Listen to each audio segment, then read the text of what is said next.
Bismillahirrahmanirrahim. Assalamualaikum warahmatullahi wabarakatuh. Sahabat-sahabatku semua dimanapun saat ini sahabat-sahabat berada, jumpa lagi sahabat dengan channel Jadi Eti. Baik sahabat, di kesempatan kali ini kita akan membahas tentang pengurasan.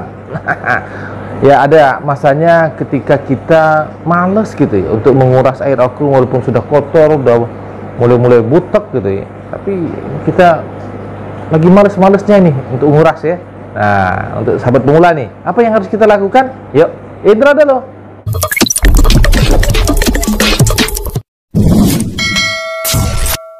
Sahabat-sahabat semua, ini biasanya yang sering saya lakukan ya, ketika ada saat-saatnya kita males gitu nguras ya, untuk menggantikan air yang baru maksudnya ya. Nah, yang saya lakukan atau yang sering saya lakukan adalah itu kotoran-kotoran di dalam akuarium saya bersihkan semua, sahabat ya.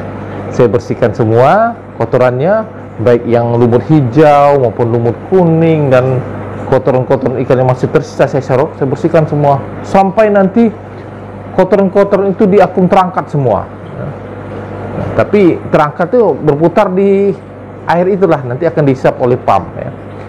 Dan ini akan membutuhkan waktu untuk penjernihannya kembali. Nah, maka saya biasanya menggunakan juga tetap ini, saya menggunakan methalin blue ya untuk mengantisipasi kalau penyakit ya.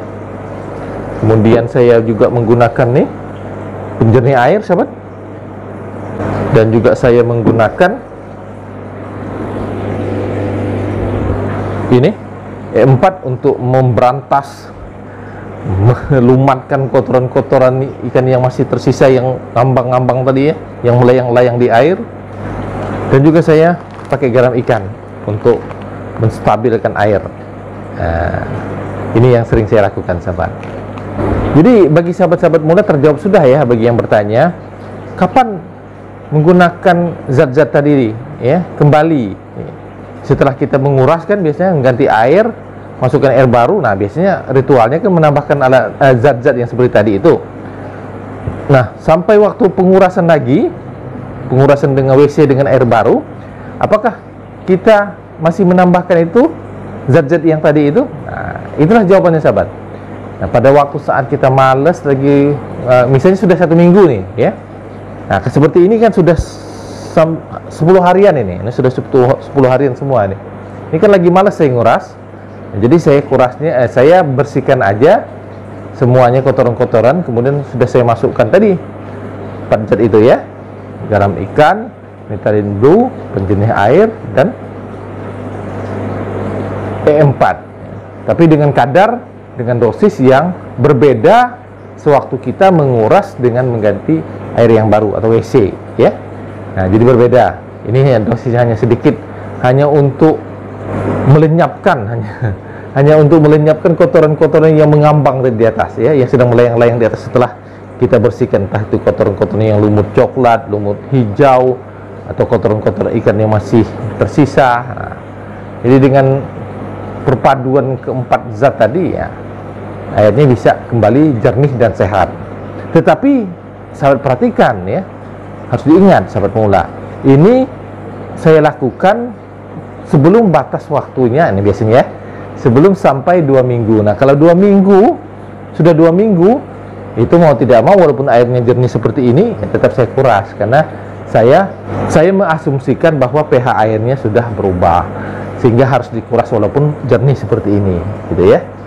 Misalnya walaupun jernih seperti ini, tetap saya kuras, atau saya WC ya, saya ganti dengan air baru, kuras, buang air yang lama, saya ganti dengan air yang baru sekitar 70, 80, kadang-kadang 90% tuh, agar dia fresh lagi ya. Dan itu tadi sahabat, perbedaannya waktu kita males tadi tidak menguras, hanya bersih-bersihkan kemudian pakai zat itu tadi, airnya tidak fresh ya, tidak fresh seperti kita mengganti dengan air yang baru.